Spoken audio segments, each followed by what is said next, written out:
Romanos capítulo 8, verso 31 ao verso 39. Romanos 8, 31 a 39.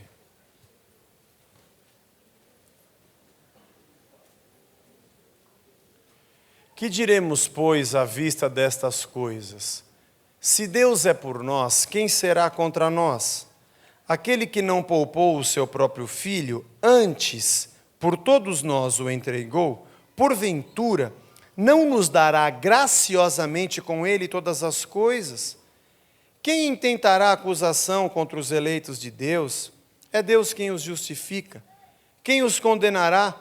É Cristo Jesus quem morreu, ou antes quem ressuscitou, o qual está à direita de Deus e também intercede por nós.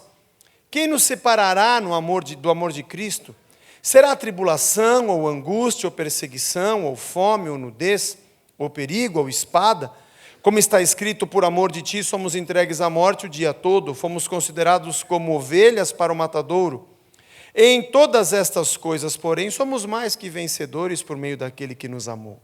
Porque eu estou bem certo que nem a morte, nem a vida, nem os anjos, nem os principados, nem as coisas do presente, nem do porvir, nem os poderes, nem a altura, nem a profundidade, nem qualquer outra criatura poderá separar-nos do amor de Deus que está em Cristo Jesus, nosso Senhor.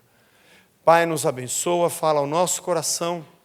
Nós queremos nesta noite celebrar, meu Deus, a morte e a ressurreição de Cristo, a nossa vitória, a nossa salvação, e sermos alimentados na Tua palavra, em nome de Jesus, amém. Amém. Vamos nos sentar. Vamos lá. O apóstolo Paulo escreveu esse texto de Romanos, algo tão especial que marca a nossa vida. Eu acho que todo mundo já teve experiência com esse texto, de ler, de se emocionar, como Deus nos ama, como o Senhor nos protege, como o Senhor nos guarda, como Ele cuida de cada um de nós. Se você ler o capítulo 8 de Romanos, todo o capítulo, Paulo vem falando sobre não haver condenação para aqueles que estão em Cristo Jesus, aqueles que são chamados e que entregaram a sua vida a Ele. Paulo também fala que todas as coisas cooperam para o bem daqueles que amam a Deus, são chamados segundo o seu propósito. Paulo fala do plano de Deus, da salvação, da redenção, da maneira como o Senhor nos trata e nos ama, e começa o verso 31 dizendo que se Deus é por nós, quem será contra nós? Aliás, no meio do capítulo, o apóstolo Paulo também fala a respeito da nossa tribulação, a respeito da dificuldade das coisas que nós encontramos nessa terra, nessa vida. E quem vai nos ajudar, quem vai nos socorrer, entendendo que Paulo escreveu essa carta à igreja de Roma. Não temos a data exata de quando a igreja em Roma começou, mas nós entendemos que era um período muito difícil. Passados 20 ou 22 anos aproximadamente dessa epístola, o Coliseu estava pronto. Era um período de grande perseguição. Os primeiros 3 séculos de igreja, da vida da igreja, foi muito difícil. E era no Coliseu que os cristãos eram apresentados. O próprio Paulo sofreu perseguição. Antes da virada do século, os apóstolos foram perseguidos e muitos morreram pela perseguição, por temerem e por amarem a Jesus Cristo. Então, escrever essas coisas era falar exatamente sobre uma coisa muito conhecida, que todo mundo estava passando. Estava dizendo hoje pela manhã, falando sobre o Evangelho de João, que foi escrito, acredita-se, em torno do ano 90, depois de Cristo, ou seja, depois da destruição de Jerusalém, na resistência dos judeus contra Roma, e aonde houve a grande separação, próximo ao ano 70, que é como um marco entre judeus de um lado, cristãos do outro. Houve uma separação das duas religiões, e a perseguição dos romanos contra a igreja começou de maneira muito forte. Então, falar de tribulação e falar de coisas difíceis era algo muito comum, muito fácil, estava muito próximo para se compreender. Eu chamei esse pequeno estudo de o que me separa do amor de Deus. O que me deixa longe desse amor? Já que nós sabemos que Deus nos amou. Como diz 1 João, Ele nos amou primeiro, por isso nós o amamos, por isso nós colocamos a nossa vida nas mãos de Deus. E quando Paulo fala de cristianismo, também é alguém que fala com propriedade, de alguém que realmente padeceu e sofreu muito na perseguição da igreja. O amor de Deus a gente nunca vai conseguir compreender, nós nunca vamos conseguir entender quais as motivações, o que levou Deus a nos criar, ver o nosso pecado, preparar a nossa redenção, morrer no nosso lugar e voltar para nos buscar e fazer de nós pessoas dele. E ainda dizer, como eu preguei hoje pela manhã, depois você ouve, vou preparar-vos lugar para que onde eu esteja, estejais vós também. Senhor, o Senhor cria, a gente peca, dá errado, morre por nós, a gente é cabeçudo, demora para acreditar, ainda perdoa quando a gente peca, prepara o lugar, vem e busca e fala, quero que vocês estejam comigo. Eu não queria estar comigo. Aliás, se qualquer um de nós aqui fôssemos Deus, nós não faríamos isso. Pelo contrário, nós íamos falar, meu, você não quer, nós somos muito menos pacientes do que isso, você não quer, ter logo, meu, tchau e benção, próximo. Mas Deus nos ama ao extremo, da maneira que a gente nunca vai entender. Nós somos ligados a Ele pelo sangue. Somos ligados ao Senhor pelo derramar do sangue do seu próprio Filho que nos comprou e o preço foi muito alto. Você consegue entender isso? O preço da morte de Cristo por nós, que hoje é uma cerimônia que a gente celebra. É um pedaço de pão e um cálice descartável. Mas que um dia foi uma pessoa sofrendo, derramando o seu sangue, morrendo no nosso lugar como o Cordeiro de Deus, justificando o homem pela sua morte, pelo seu sangue derramado, pela sua ressurreição. Pagou o preço, se fez sacrifício no nosso lugar, porque o pecado era para ter me matado e matado a você. O pecado era para ter nos destruído, mas Ele morreu no nosso lugar. E eu fiquei pensando, nós somos corpo e estamos aqui por causa do sangue. Nós somos ligados uns aos outros e somos igreja porque Ele derramou o seu sangue. Hoje em dia é muito comum nós vermos esse fato acontecer. Deus ama o homem, cria o homem peca. Aí o homem peca e Deus fala, vou preparar uma redenção para ele. Coloca uma lei para dizer, enquanto não tem redenção, segue isso aqui, ó, anda no meu caminho que eu vou te abençoar. Se você sair fora disso, você vai se dar mal, então anda no meu caminho. Fica preocupado ainda. Manda profeta para dizer, olha, anda no meu caminho, ser perfeito, não faz isso, não faz aquilo. Olha a lei, sai fogo, vai te queimar, cuidado. No tempo certo Ele envia Jesus Cristo, seu próprio Filho. Na verdade, o próprio Deus, o Pai e o Filho, Ele diz, nós somos um. Esse mesmo Deus se manifesta como homem, sofre o que a gente sofre, passa o que a gente passa. Paulo diz que Ele condena o pecado na carne. A lei é imperfeita por causa da carne, porque tem que ser cumprida na carne ninguém consegue cumprir. Mas Ele toma o nosso lugar, Ele vive como nós vivemos e não peca. Vence todo o pecado. É injustamente condenado, morre na cruz, é levado, derrama o seu sangue, condenado do lado de pecadores, dói, machuca, sente no seu corpo a dor que ele tinha no coração por ver o homem perdido. Aí pega, vai à sepultura, ressuscita no terceiro dia. Ainda dizem que não morreu, ainda dizem que o corpo foi roubado. É levado aos céus, intercede por nós, é o Senhor da nossa vida, é o nosso Deus. Estava lendo um livro que diz assim, o cristianismo é a única das grandes religiões cujo fato central é a morte e humilhação do seu próprio Deus. Todo mundo busca um super-herói para quê? Mas o nosso Deus é aquele que se entregou por nós, que se fez Cordeiro de Deus por nós. E aí Ele vai às alturas, está na presença do Senhor e vai voltar para lutar contra Satanás, para vencer o inferno, para aprisioná-lo, para levar o homem à sua presença, preparou o lugar, um novo céu, uma nova terra, e depois dele fazer todo esse plano, derramar o sangue e dizer, eu te comprei, eu te paguei, você é meu e vai andar comigo, depois de todo o esforço da história de séculos, ou de milênios, de uma obra de amor, de derramar, de compra, de pagamento de preço, vem um mané e fala para você, você tem que ter aliança comigo. Vá pentear macaco. Tira os piolinhos que a macaca tira, piolinho do macaco, os filhotes. Sabe por que nós somos corpo? Sabe por que eu tenho aliança com a Hilda? Não é a presidenta. É a Hilda. Não falei nada. É a Hilda. Não porque eu fiz um pacto com a Hilda. Vamos fazer uma aliança, eu e você, não. Quer a gente se conheça ou não, faça ou não faça, aceitou Cristo lá, aceitou Cristo aqui, caiu sangue lá, nós estamos ligados. Quer queira, quer não queira, quer goste, quer não goste, o sangue de Cristo nos fez um. O que nos faz um, não é a babação de ovo em cima de ninguém. O que nos faz um, não é a ligação pegajosa e humana das pessoas que querem ter gente debaixo das suas asas. O que nos torna corpo, não é a dependência de homens que não fizeram nada por nós, a não ser o sangue de Cristo que nos salvou. E é por isso que nós somos um. E é por isso que nós somos igreja, porque um amor superior, maior, maravilhoso, nos amou primeiro. E não levou em conta tudo que nós éramos e todo o nosso pecado e morreu por nós. Derramou o sangue, pagou o preço por nós. E nos comprou. Nós não fizemos um pacto com Deus. Foi Deus que derramou o sangue da aliança por nós. Jesus disse, esse cálice representa o sangue de uma nova aliança, tá? Agora sou eu que estou derramando.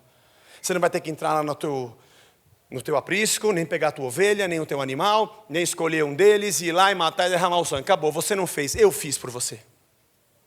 Eu derramei por você. Eu me entreguei por você. Aliás, essa palavra aliança, ela está muito deteriorado o significado dela. Quando a gente pensa em aliança, a gente pensa em Antigo Testamento, promessas dos profetas. E ficamos puxando aquelas promessas para nós. Algumas delas, profeticamente, têm muito a ver conosco mesmo, com a própria igreja, com a vinda de Cristo, com a nossa vida como Israel de Deus na terra. Mas sabe por que nós queremos estar perto de Deus? Por causa disso. Deus fala assim, olha, Abraão, vou fazer de você o pai de uma grande nação. E eu falo, eu? Tira Abraão e coloca eu. Essa promessa é minha, eu recebo, eu tomo posse, eu incorporo, eu a recebo agora. Então, eu vou ser pai de uma grande nação? Eu vou ter muita coisa? Eu quero Deus, eu quero Jesus, eu quero porque eu quero ser como Ele foi. Davi, para sempre no trono de Israel vai ter alguém da tua descendência. Opa, tira Davi e coloca o Zé. Eu tomo posse, eu recebo, eu sou Davi, eu incorporo, eu se visto dele, eu tomo posse das promessas dele. E aí, eu fico meio que atordoado. E tudo que está escrito no Velho Testamento para Israel, Josué, ninguém poderá te resistir, todos os dias da tua vida. E eu falo, sou eu, é nós. Está escrito aqui, então vai acontecer comigo. Estava escrito para Josué. Deus pode fazer com você? Se pode até mais, porque Ele é Deus. Só o que está lá era para Josué, tá? Sem querer te desanimar. Pode ser que Deus faça igualzinho com você. Pode ser que Ele faça mais por você. Pode ser que Ele faça menos, que outro eu acho que é menos, para você é mais, mas não importa. Porque Deus tem uma história com você. Dependendo da tua vida com Ele. E da misericórdia dEle para conosco, que é infinita. E da nossa fidelidade a Ele, que é falha. Mas não é o fato de eu olhar promessas e coisas que existem na Bíblia e ficar retorcendo. Torce, retorce, procuro, mas não vejo. Não sei se era pulga ou se era um percevejo. E pô. Não. Não é isso. Nós somos atraídos e temos uma aliança com Deus porque Ele nos amou primeiro. Engraçado quando você pensa em aliança e promessa e ligação com Deus, a gente só pensa nessas coisas do Antigo Testamento. A gente não pensa em Cristo. Não pensa na morte. Não pensa no derramamento do sangue. Não pensa no sofrimento do Filho de Deus. Não pensa naquilo que Ele passou para nos dar vida e vida em abundância. Só pensamos nas coisas que nos atraem materialmente e financeiramente e na nossa honra e orgulho humano, mas não naquilo que Cristo foi e representa para nós. Mas esse é o motivo pelo qual nós estamos aqui, porque Ele nos amou, e nós não podemos ser separados desse amor. Eu não quero me demorar muito, eu não preparei uma pregação muito longa, mas olha que interessante. Verso 38 e 39, de Romanos capítulo 8. Paulo diz assim, porque eu estou bem certo, está lá, Vamos por pedaços? Nem a morte, Senhor. Estou próximo da morte, meu dia está chegando. Quando minha vida acabar, o que vai ser? Relax. Quando acabar aí, desliga aí, liga cá. Está comigo, eternamente. O senhor tem certeza? Sou eu que criei os céus e a terra, eu que fiz esse negócio, essa lei toda. Pode ficar tranquilo. A morte não te separa, Senhor, e a vida? A vida pode, a minha vida pode separar, Senhor. Oh, meu Deus, o senhor nem sabe como é que é a minha vida. Jesus, tanta coisa errada eu faço, tantas coisas eu já tropecei, pisei na bola. Estou tentando fazer umas coisas boas para ver se o Senhor me recebe. Não. Que posso eu fazer de bom para ganhar a vida eterna? Não tem nenhum bom, só um. É Deus, você não pode fazer nada de bom. Você não pode comprar. Te salvei de graça, só você precisa de crer e se entregar a mim. É isso que eu quero de você. A vida não vai te separar de mim. Nem a morte vai te separar de mim. Fique tranquilo. Eu te salvei, eu te amei. Eu quero o teu amor, eu quero o teu coração, eu quero a tua entrega na minha presença. Mas você é meu. Senhor, e os anjos? Estão falando que tem uns anjos aí meio bagunçados, que vem, fica tranquilo, quando é angiologia, e que se vem, visita, não visita, sem camisa, com camisa, você usa terno, se você usar prega sem terno, o anjo visita a igreja. Não, a casa da rocha não tem anjo, porque não usa terno, e aí vai. Ah, Senhor, mas tem uma coisa, se eu sei, isso me separa, isso é perigoso, irmão, presta atenção, os principados é fogo, eles é forte. Qual é o principado que tem em tal lugar, em tal bairro? Qual é o principado que tem? Temos que achar, qual é? Vamos vasculhar, vamos fazer então agora a busca da árvore genealógica. Onde é que está o principado do Brasil, da liberdade onde nós estamos? E como é que... Não. Eles é forte, Senhor, não. Se tiver uma campanha, uma corrente, não. O principado não pode te separar do meu amor. Mas sabe que eu não sei fazer a oração específica. Uma oração forte que acerta na testa, no meio dos olhos daquele principado, porque eu não sei nem o nome dele, parece que é Nosferato, ou se é o relax. Todos eles estão debaixo do pé ensanguentado de Cristo. Os principados não te separam. E as coisas de hoje, Senhor? As dificuldades que eu tenho hoje, não. Elas não vão te separar de mim. E as coisas que vão vir? Porque virão, hein, Senhor? A 1000 chegarás, a 2000 não passarás. Eu não sei o que vai vir amanhã, o que vai acontecer comigo, as coisas do futuro. Não. Senhor, e as coisas do passado? Se eu te contar o meu, o negócio é feio, o bagulho é louco demais, Senhor. Meu passado, das coisas do passado, aquilo que eu vivi, sabe como é que é?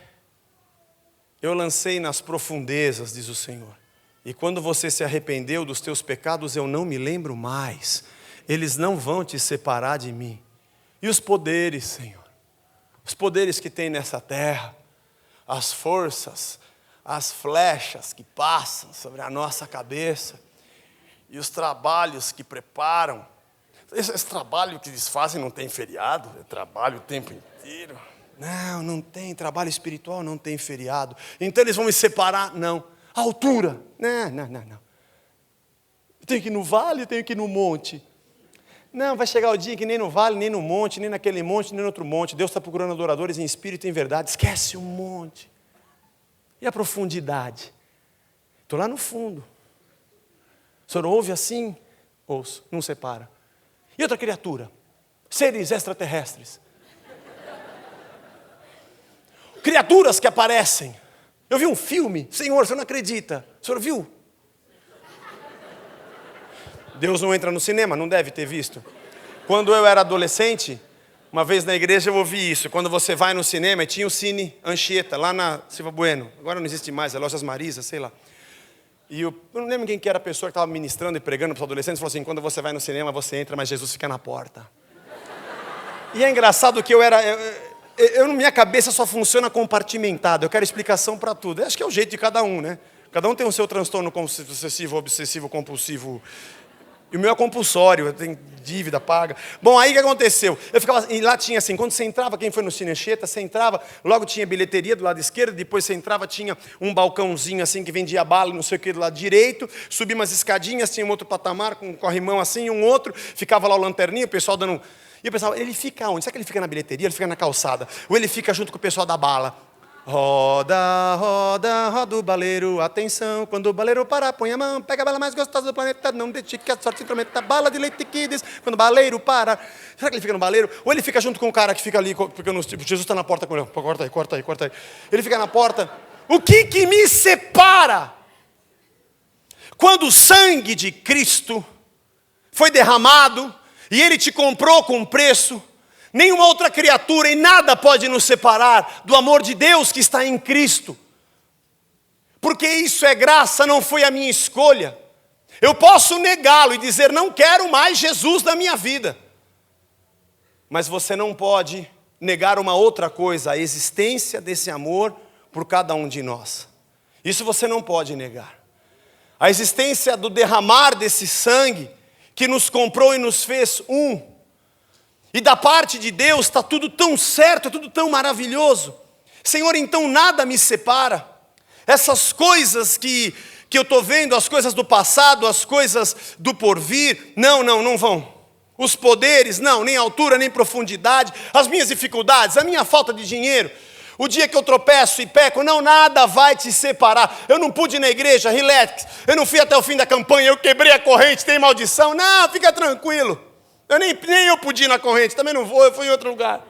É tanta coisa que a gente acha que Deus vai estar ou Deus não vai estar. E a graça, o favor imerecido, o dom gratuito de Deus para nós nos fez igreja.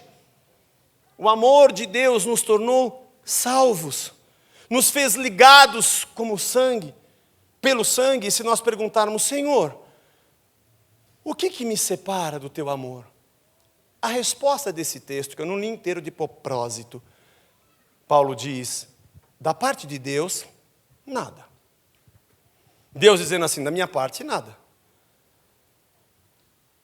Tua dificuldade, tua luta, teu pecado eu perdoo se você se arrepender. Tua dificuldade eu te assisto, eu estou com você, não se preocupe com o principado, potestade, relax, meu. A aliança é minha com você. Não é com gente, não é com homem, não é com nada, é comigo. Porque eu derramei o sangue por você. O que nos separa do amor de Deus? É que eu pulei uns versículos. É que esse daqui diz respeito às coisas que existem na vida e que Deus poderia se separar de nós. Sabe como é que é? Deus se separou de nós. Deus é o sujeito. Se separou é o verbo transitivo indireto. De nós, como tem preposição, é o objeto indireto. Não é isso? Alguém professor de português? Obrigado. Ainda lembro. Quem é a ação? Deus. Quem é o ator, o sujeito? Deus. Ele se separa de nós? Não. Não, porque nada pode me separar do amor de Deus. Inverte a frase agora. Nós nos separamos de Deus. Verso 35. Quem nos separará do amor de Cristo? Agora vem pergunta para nós. Porque quando eu perguntei para Deus, essas coisas que me separam, Senhor, pequei, meu passado, o monte, o vale, Não, tranquilo. Da minha parte, não tem problema. Agora deixa eu te perguntar, Zé, se isso te separa do meu amor. Porque a tribulação não é comigo, a tribulação é com você. A gente se emociona com esse texto, mas a parte de Deus é metade, a outra metade é nossa. A outra metade não é Deus que responde para mim, sou eu que respondo para Ele. A tribulação, Zé, será que te separa de mim? E quando você tiver angústia, e Paulo sabia o que era angústia, e o povo perseguido pelos romanos sabia o que era angústia, e perseguição, e fome, e o dia que você não tiver dinheiro, você vai ficar pelado, nudez, e passar por perigo, e se tiver uma espada na tua goela, dizendo agora você vai, dentro de uma arena, com animais para te matar, por um versículo, por amor de ti somos entregues à morte o dia todo, fomos considerados como ovelhas para o matadouro, é assim, só que Paulo diz, mas em todas estas coisas, porém, essa é a resposta, não, Senhor. Se vier tribulação, fome, espada, perigo, nudez, Se vierem coisas contra mim, eu vou dizer que eu sou mais do que vencedor por Cristo Jesus. Da minha parte, eu também não vou quebrar. Quebrar aliança não é você sair da casa da rocha e eu ficar triste com você porque você saiu debaixo da minha Zetaflex. Não é isso não, gente. Eu repito com as letras maiúsculas, isso é baboseira. Se um dia você sair daqui e for atropelado, não adianta orar e falar, Zé Bruno, aonde estás? Me cobre agora com o teu manto. Que Zé Bruno? Quem te cobre é o sangue de Jesus Cristo que foi derramado de graça e eu e você não podemos pagar. E eu e você não conseguimos recompensar porque não tem como. Ele fez isso por nós gratuitamente. O que nós vamos responder para Deus? No dia da angústia, no dia da tribulação, da perseguição, da fome, da nudez, do perigo, da espada, de sermos entregues à morte. Eu preguei hoje de manhã, Deus vê a minha dor? Vê. Deus vê a minha dor. Há pessoas que acham que talvez você esteja entrando num momento de incredulidade. Não, não, não. A questão não é essa. Deus é um Deus maravilhoso que nos preparou lugar. Ele não prepararia toda essa obra de salvação para nos deixar ao léu. Deus é um Deus que socorre? Sim. Ouve? Sim.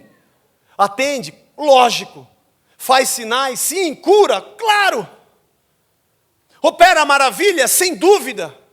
É um Deus que age no sobrenatural como eu e você não podemos entender. Aliás, quando Paulo diz que ele faz infinitamente mais, a nossa cabeça humana pensa outra coisa. Aí eu estava pedindo um carro para Deus e ele pode fazer infinitamente mais. Nem sabia que ele ia mandar uma frota. Não, infinitamente mais não é a frota, infinitamente mais são os seus propósitos. Tudo que ele vai nos ensinar, tudo que ele vai nos acrescentar no dia da tribulação. Tudo que Ele vai nos dar no dia do deserto, tudo que Ele vai somar na nossa mente, no nosso coração, na nossa alma, nos levando à estatura de varão perfeito, fazendo de nós pessoas mais firmes na rocha que é Jesus.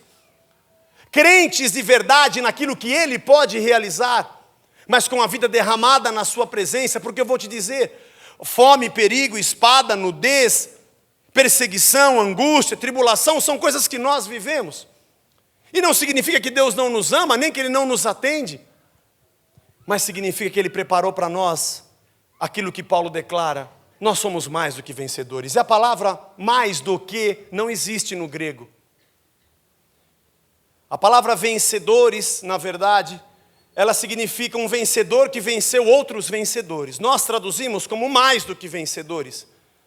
Seria, desculpe repetir essa palavra tão torpe, o campeão dos campeões. Tem que usar uns exemplos às vezes que abstrai a pessoa do espiritual, mas tudo bem. Tive que falar. Mas alguém que está acima de qualquer coisa. E a nossa alegria vem exatamente do amor de Deus, que nós não podemos explicar, que não nos separa, que não nos despede, que não nos manda embora. Os meus pecados me matariam, mas Ele me lavou. As minhas escolhas me destruiriam, mas Ele me deu o Evangelho para que eu seguisse. A minha cabeça ia decidir errado, com certeza, mas Ele me deu a mente de Cristo. O meu coração enganoso me levaria por um caminho errado, mas Ele trocou o nosso coração de pedra por um coração de carne. Nossos conceitos iam nos levar para o brejo, mas Ele colocou as suas leis no nosso coração e plantou dentro de nós. Nós morreríamos sozinhos, mas Ele habita em nós pelo seu Espírito e nós nunca mais andamos sozinhos. Em tudo isso nós somos mais do que vencedores. A angústia, a fome, a espada, a tribulação, elas podem acontecer, mas nós somos mais do que vencedores por Ele. Esses homens que viveram isso, esse Paulo que escreveu isso, perdeu a vida por pregar o Evangelho. O Evangelho chegou até nós porque homens perderam a sua vida. Porque Tiago morreu ao fio da espada e Pedro crucificado de ponta cabeça. João exilado. E muitos foram mártires ao longo da história, de todos os séculos até chegar até hoje. Aliás, estudando sobre a história da igreja, eu percebi isso. Se dependesse dos homens, a igreja não existiria. começaram a crescer e criar uma organização tão complexa. Quando foi criado o clero, de perseguidos passaram ao topo da cadeia alimentar.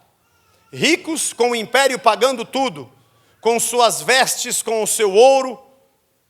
A igreja se desviou tanto do seu caminho. Muitos reformadores ao longo da história puxaram a igreja para o lugar certo, tirando o foco, os olhos do foco errado e colocando todos com os pés na rocha. Assim foi Lutero, assim foi Calvino, e assim foram tantos, e até os dias de hoje. Entender que o amor de Deus é maravilhoso e que nada me separa dele. Eu não posso deixar que nada o separe de mim. Eu não posso deixar que essas coisas que são comuns no dia a dia me levem a pensar que Deus me abandonou. Jamais. Eu encerro dizendo aquilo que eu disse hoje pela manhã. Eu não consigo entender a vida. Eu não consigo entender porque coisas dão certo, porque outras dão errado. Eu não consigo entender como Deus responde, qual o tempo de Deus. Essas coisas me angustiam. E eu também não consigo entender o amor de Deus. Mas como eu sei que Ele existe, eu descanso.